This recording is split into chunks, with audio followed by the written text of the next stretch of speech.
Assalamualaikum warahmatullahi wabarakatuh. Salam sejahtera bagi kita semua. Om Swastiastu, Namo Buddhaya, salam kebajikan. Perkenalkan, saya Indah Rahayu, dosen tetap program studi manajemen Fakultas Bisnis Pendidikan dan Terapan Universitas Anur. Video ini merupakan bagian pernyataan diri dalam unjuk kerja Tridharma Perguruan Tinggi atau PDD UKKT untuk sertifikasi dosen tahun 2026, khususnya dalam aspek pengajaran. Pada kesempatan kali ini, saya ingin menyampaikan terkait dengan mata kuliah yang saya ampu sesuai dengan bidang keahlian saya, yaitu mata kuliah perilaku organisasi. Mata kuliah ini ditunjukkan kepada mahasiswa semester 4 dengan kode mata kuliah FA 06608 berbobot 3 SKS.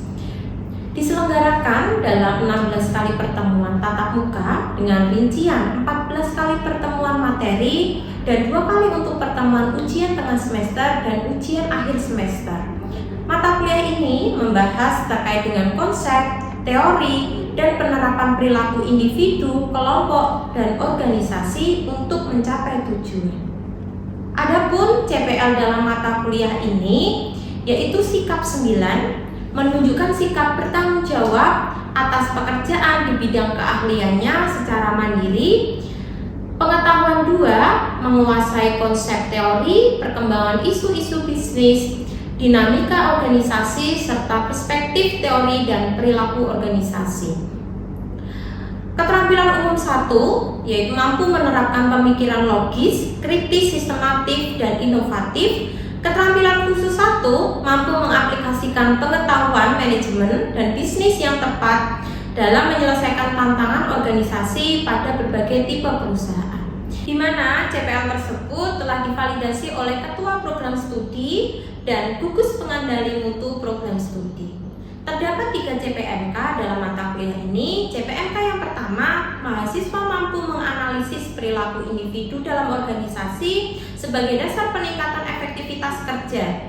CPMK 2, mahasiswa mampu menganalisis dinamika kelompok dalam organisasi untuk meningkatkan kolaborasi, komunikasi, dan efektivitas kerja tim.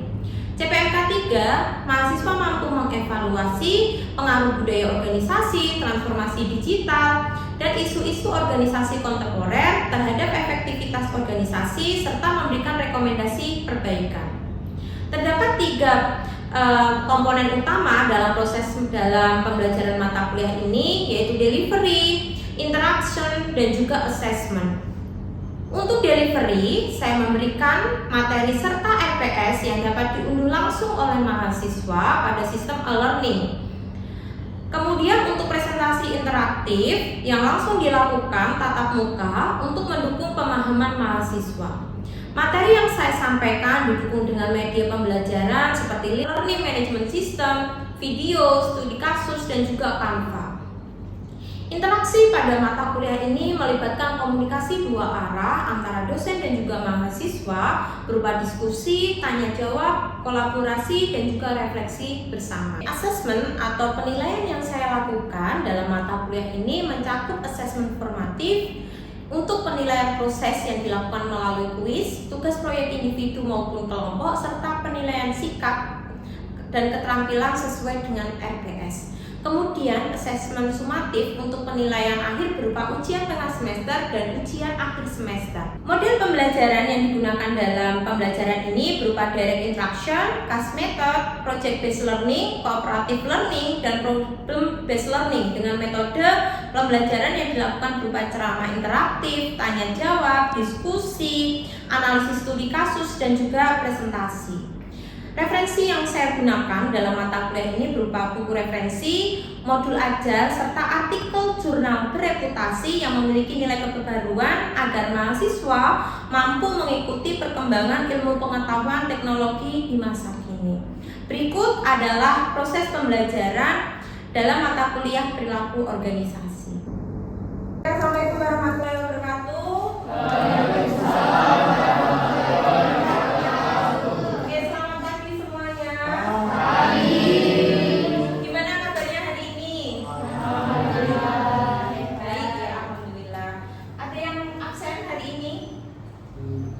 Absen, ada yang absen tidak masuk hari ini?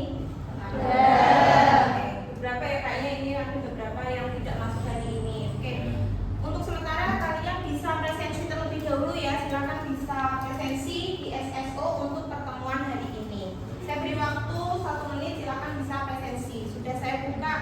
di SSO-nya. Kemarin kita sudah membahas di pertemuan ke-14, masih ingat nggak topiknya membahas terkait dengan apa?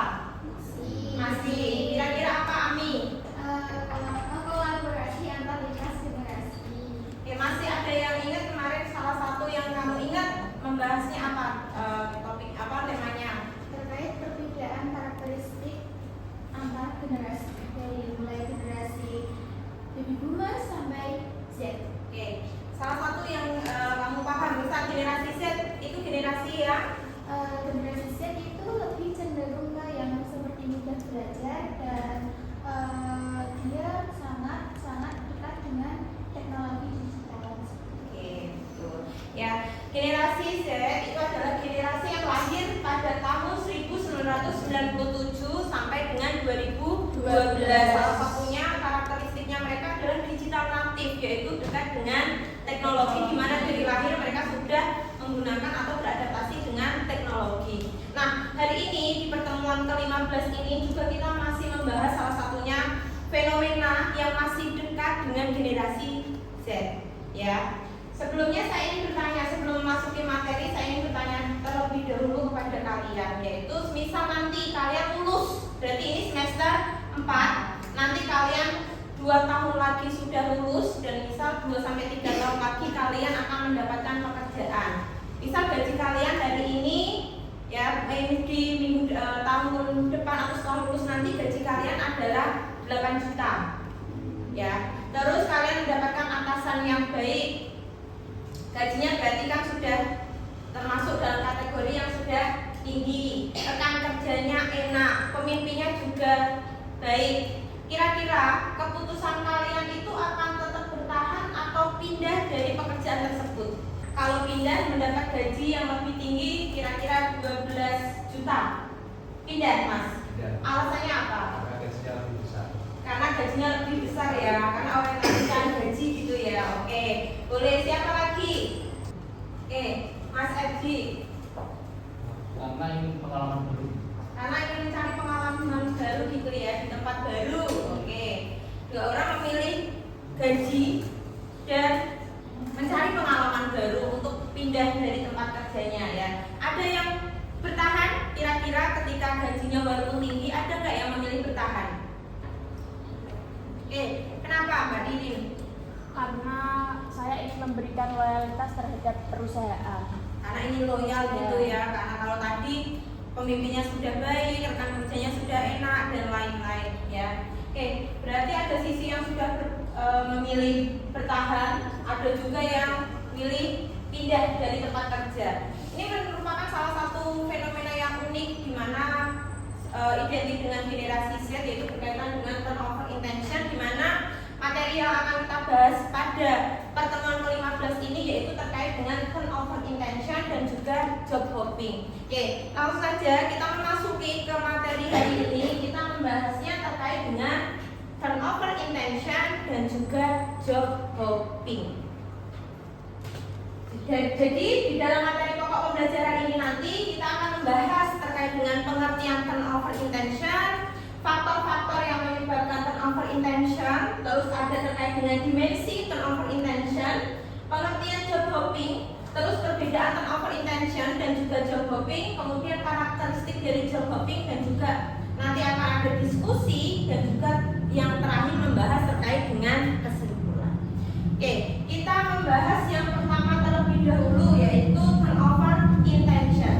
Siapa yang bisa menjelaskan turnover intention?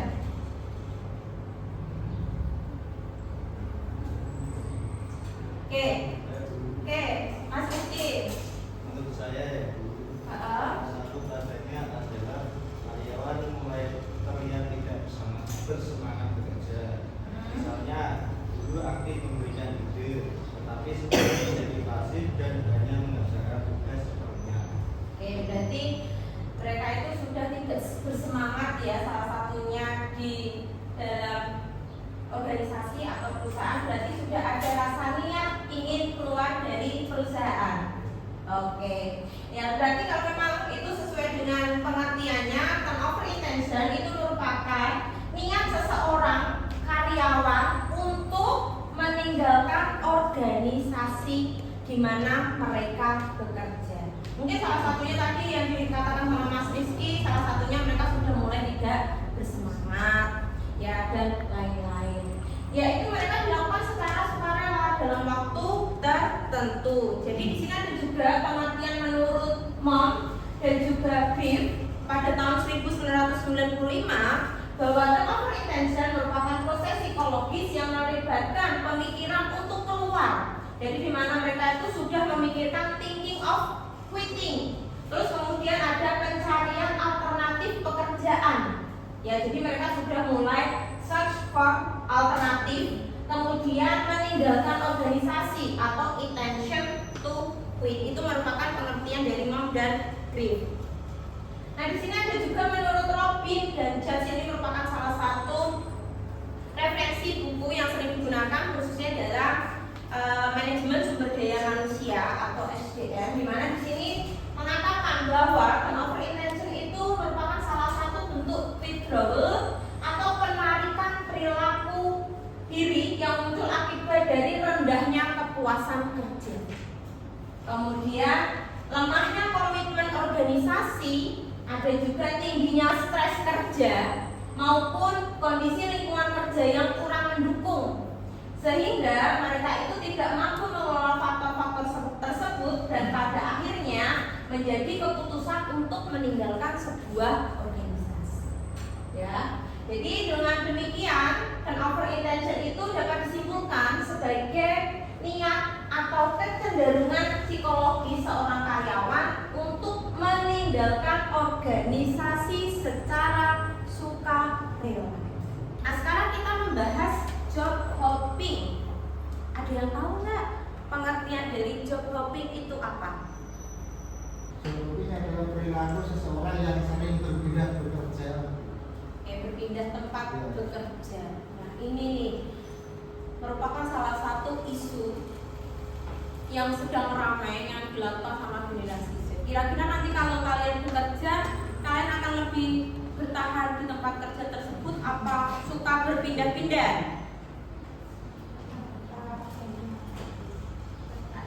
Ada yang tergantung ya, kalau rekan kerjanya nggak enak, saya suka berpindah-pindah.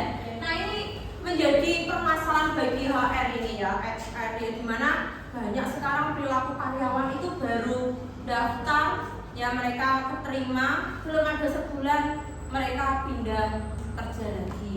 Terus nanti alasannya kadang tidak masuk logika, karena apa? Rekan kerjanya nggak nyaman, padahal baru sehari kerja, belum memahami secara beneran itu rekan kerjanya hari ini memang lagi bebas karena menstruasi atau seperti apa, tetapi mereka terlalu cepat untuk mengambil keputusan untuk keluar dari perusahaan. Nah, benar yang dikatakan sama Mas Indra tadi, jadi job hopping itu adalah perilaku karyawan yang sering berpindah pekerjaan secara sukarela dalam rentang waktu yang relatif singkat. Jadi kayak dalam waktu setahun bisa jadi saya kerja di 2 tempat kerja yang berbeda.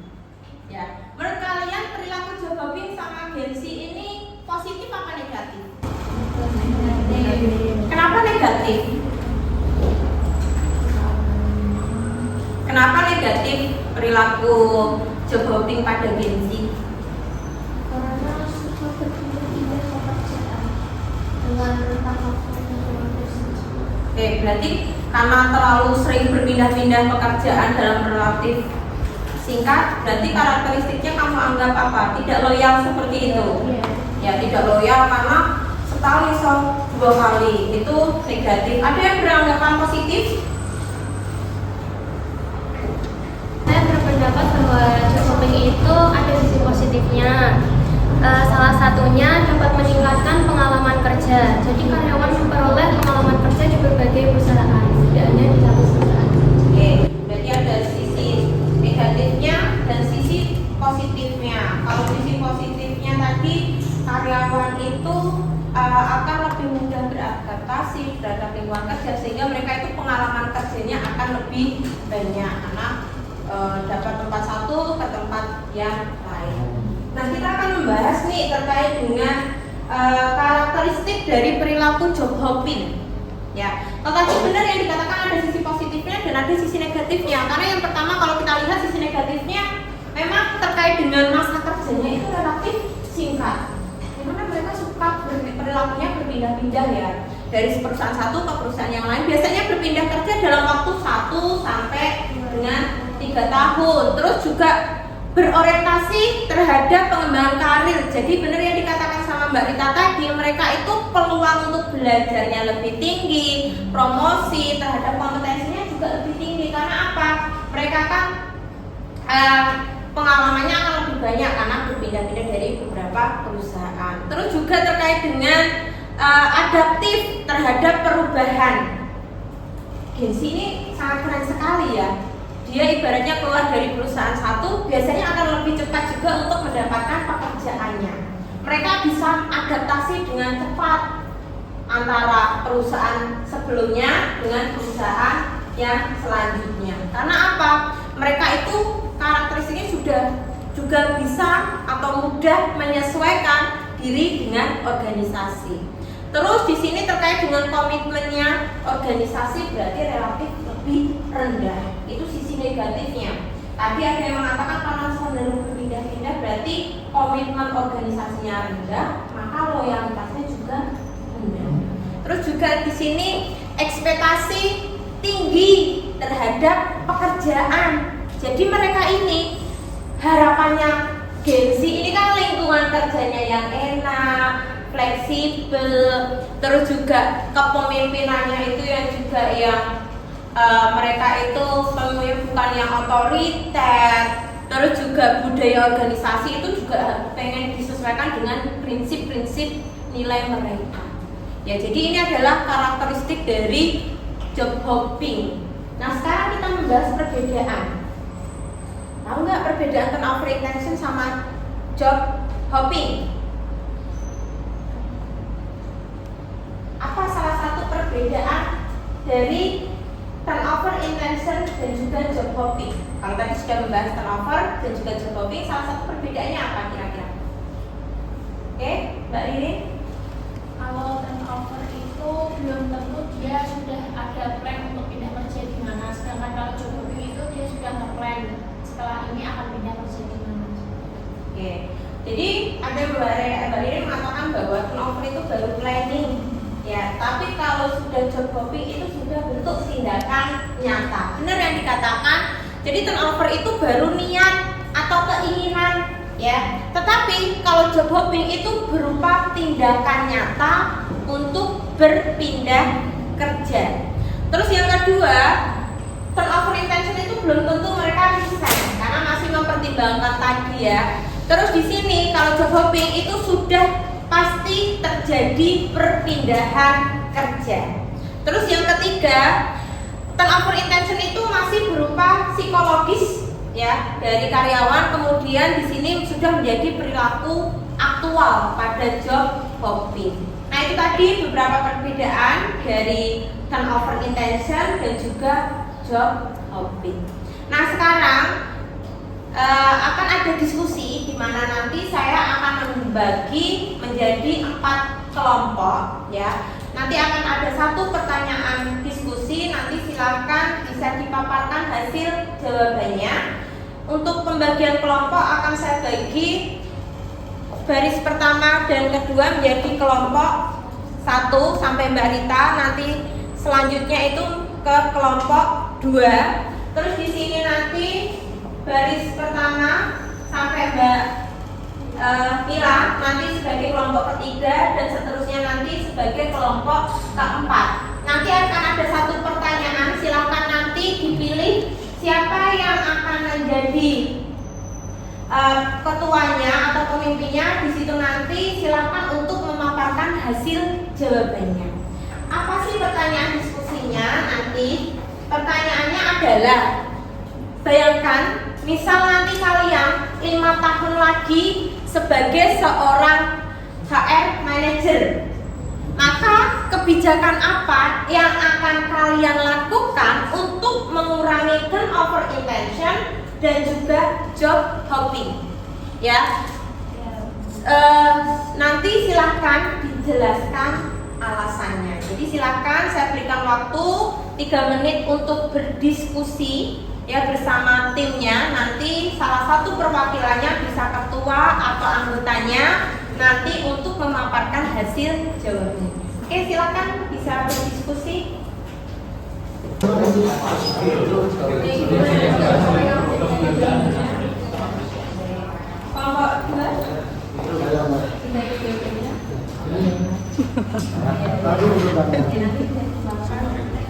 Siapa nanti yang akan memaparkan ini? Oh, udah. Oke. Sekarang kelompok 3 gimana? Siapa yang akan memaparkan ini? Oke. Ini kelompok 4 ya.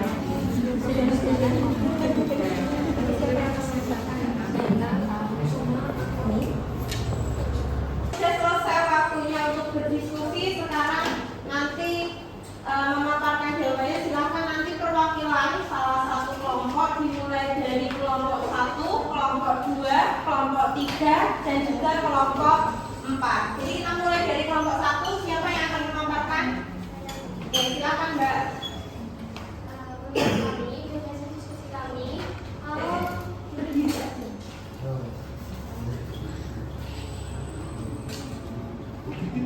Hasil dari diskusi kelompok 1, menurut kami, kalau kami menjadi HR Manager, kami akan melakukan program pengembangan karir yang jelas. Setiap karyawan mengetahui kompetensi yang harus dicapai untuk mendapatkan promosi atau kenaikan jabatan. Jadi menurut kami, jika karyawan melihat adanya peluang berkembang, mereka akan tambah termotivasi untuk tetap bertahan di perusahaan tersebut. Oke, pengembangan karir dan juga promosi untuk kelompok 1. Oke, tepuk tangan terlebih dahulu buat kelompok 1. Sekarang dilanjut kelompok 2. Siapa yang akan memaparkan? Oke, Mas Indra. Ya. Oke, silakan bisa berdiri. Oke, terima kasih Bu, izin menjawab. Menurut kelompok kami, perusahaan harus memiliki program penghargaan dan apresiasi. Tidak selalu berupa bonus, tapi juga pengakuan atas kinerja. Oke, jadi berupa penghargaan gitu ya, dan apresiasi tidak hanya bonus, tetapi juga penghargaan bisa berupa lisan, nanti bulanan seperti itu. Iya. Oke, terima kasih atas waktunya. Tangan terlebih dahulu. Oke, sekarang dilanjut sama kelompok 3. Siapa yang akan memaparkan? Oke, monggo Mbak. Menurut kami akan menerapkan kebijakan work-life balance, misalnya jam kerja yang fleksibel untuk posisi tertentu, program kesehatan mental, atau kegiatan yang mendukung kesejahteraan karyawan. Selain itu, menurut kami, keseimbangan antara pekerjaan dan kehidupan pribadi sangat penting agar karyawan tidak mudah mengalami burnout atau stres. Oke, ini konsep sesuai dengan urgensi ya, work life balance. Jadi nanti salah satu program yang akan diterapkan sama kelompok 3 yaitu akan menerapkan konsep work life balance antara kehidupan pekerjaan dengan kehidupan pribadi juga harus balance. Oke, terus sekali pertanyaan ya. Terima kasih. Dan sekarang yang terakhir kelompok 4. Baik, izin diambil dari diskusi kelompok kami. Kami akan memperkuat komunikasi antara atasan dan bawahan, misalnya dengan sesi one-on-one meeting atau survei kepuasan karyawan secara berkala. Jadi dengan begitu perusahaan dapat mengetahui permasalahan yang dihadapi karyawan itu seperti apa sebelum mereka memutuskan untuk resign. Oke, terima kasih kelompok 4 atas jawabannya ya. Oke, berarti tangan dulu ya. Berarti kalau kita lihat buat kesimpulannya tadi antara kelompok 1, kelompok 2, kelompok 3 dan kelompok 4 itu dalam membuat kebijakannya juga beraneka macam. Berarti dapat disimpulkan bahwa dalam membuat diskusi ini hasilnya itu terkait dengan kebijakan apa sih yang akan dibuat sama HR ya. Jadi ada terkait dengan pengembangan karir, promosi, terus juga terkait dengan penghargaan dan juga apresiasi. Kelompok 3 terkait dengan work-life balance dan kelompok 4 terkait dengan cara berkomunikasi yang baik. Berarti dapat disimpulkan bahwa kalau kita membuat sebuah kebijakan itu bisa juga dibuat saling digabungkan antara kebijakan satu dengan kebijakan yang lainnya. Jadi kebijakan tersebut tidak dapat berdiri sendiri, tetapi bisa saling bersinergi. Bagus antara kelompok 1, kelompok 2, kelompok 3 dan juga kelompok 4. Ini merupakan salah satu cara yang bisa digunakan untuk menekan terkait dengan turnover intention dan juga job hopping di dalam perusahaan. Ya, baik sekali tadi work-life balance-nya, terus ada juga pengembangan karirnya. Anak muda sekarang suka kok dikasih wadah untuk pengembangan karir, work-life balance, yang komunikasi juga jelas, penghargaan dan apresiasi. Karena anak muda sekarang itu tidak hanya melulu terkait dengan uang, tetapi mereka juga perlu dikasih apresiasi, ucapan. Ya, mereka selamat ya sudah dapat proyek ini, selamat ya programnya berhasil dengan sukses. Komunikasi juga seperti itu. Jadi semua dapat berjalan dengan oke.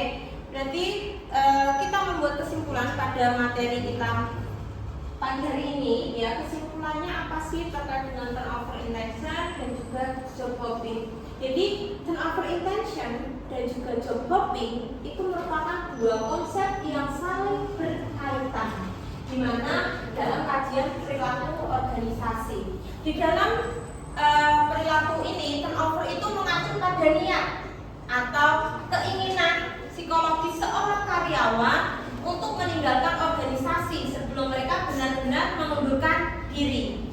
Tetapi kalau job hopping itu sudah merupakan perilaku nyata berupa mereka sudah pindah pekerjaan ke tempat yang lain yang dilakukan berulang kali dalam durasi yang lebih singkat. Dengan demikian, turnover intention dapat dipandang sebagai tahap awal yang berpotensi mengarah pada terjadinya perpindahan kerja apabila individu untuk memutuskan niat tersebut. Itu terkait dengan turnover intention. Berarti selesai sudah ya pertemuan kita pada hari ini, pertemuan ke-15. Jadi nanti kalau kalian jadi HR manager ya, harapannya nanti kalian bisa membuat sebuah kebijakan yang dapat mengurangi turnover intention dan juga job hopping. Ya. Oh ya, untuk pertemuan ke selanjutnya berarti kan pertemuan ke-16. Berarti nanti selesai sudah, tinggal kita bertemu yaitu UAS. Untuk UAS nanti jadwalnya akan di-share ya sama bagian program studi ya. Silakan nanti dapat mengikuti UAS tersebut ya. Oke, selesai sudah, saya akhiri dulu pertemuan kita pada pagi hari ini. Cukup dari saya. Wassalamualaikum warahmatullahi wabarakatuh. Waalaikumsalam.